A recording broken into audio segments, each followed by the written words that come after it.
Hi everyone, welcome to GK trading education. Previous day మనం మాట్లాడుకునేందుగా previous day high, లో and close formula మీద ఏ విధంగా మనం ట్రేడ్ చేసుకుంటామంటే ఇక్కడ గమనించండి.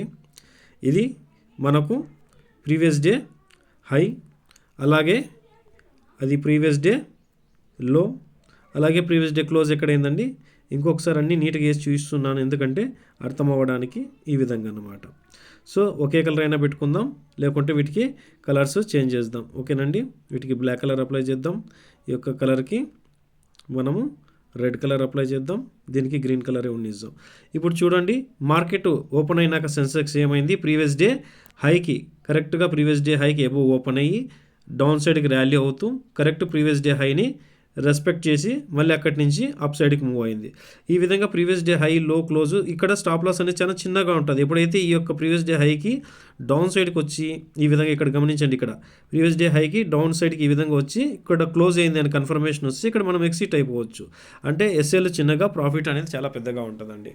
ఒకవేళ మీరు ఇక్కడ గమనించినట్లయితే ఈ పీడిఎల్ ఫార్ములా మీద ఏమైంది, ఇక్కడి నుంచి ఆల్మోస్ట్ మీకు ఇక్కడ మళ్ళీ ఇన్ని పాయింట్ల ర్యాలీ అనేది 581 పాయింట్స్ అనేది జరిగింది. సో మనం ఇన్ని పాయింట్స్ మనం క్యాప్చర్ చేయాల్సిన అవసరం లేదు. 100 to 200 పాయింట్స్ క్యాప్చర్ చేసుకున్నా మనకు కావాల్సిన ఇన్వెస్ట్మెంట్ ప్రాఫిట్ అనేది మనకు ఉంటుంది.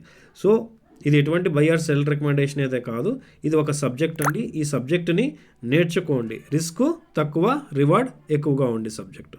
ఓకేనండి, ఎప్పుడైతే ఈ యొక్క ప్రీవియస్ డే హై, లో, ఈ ప్రీవియస్ డే హైని, క్లోజ్ని బ్రేక్ ఇచ్చిందో దాని తర్వాత ఏం ర్యాలీ ఉంది పెద్దగా అనుకుంటే ఇక్కడ గమనించండి. ఫస్ట్ టైం ఇక్కడ ఏం లేదండి, 133 పాయింట్స్ ఉంది, అంతకంటే ఇక్కడ ఎక్కువ ర్యాలీ అనేది దొరకలేదు. ఓకే, ఎందుకంటే ఆల్మోస్ట్ ఇక్కడ చూడండి మనకు ఇక్కడ ర్యాలీ కూడా ఎంత అయింది, పైనుంచి డౌన్ సైడ్కి ర్యాలీ ఎంత అయిందనే దాన్ని కూడా ఒక్కొక్కసారి మనం గమనించుకోవాలండి, దృష్టిలో పెట్టుకోవడం వల్ల ఈ విషయాన్ని. ఆల్మోస్ట్ 800 పాయింట్స్ అనేది ఇక్కడ ర్యాలీ అయిపోయింది. సో ఇంకొకసారి గమనించండి ఈ విషయాన్ని. సో దాని తర్వాత ఇక్కడ గమనించినట్లయితే ఇక్కడ ఒక ట్రెండ్ లైన్ కూడా మనకు నిన్న ఫామ్ అయింది. ఈ ట్రెండ్ లైన్ రేపటికి కూడా మనకు వర్క్ అవుతుందండి. ఈ యొక్క ట్రెండ్ లైన్ని గమనించండి, ఎక్యురేట్గా ఈ విధంగా ఉంది ఈ ట్రెండ్ లైన్. సో ఎప్పుడైతే ఈ ట్రెండ్ లైన్ బ్రేక్ ఇచ్చి మళ్ళీ అగైన్ ఇది అప్ సైడ్కి వెళ్ళాలనుకుందో ఇక్కడ చూడండి, ఇది ఒక రెసిస్టెన్స్గా వర్క్ అవుతుంది. సో మనము స్టాక్ మార్కెట్లో ఇన్వెస్ట్ ట్రేడ్ చేసేటప్పుడు ట్రేడర్కి చాలా ఖచ్చితంగా సబ్జెక్ట్ అనేది నాలెడ్జ్ ఉండాలండి.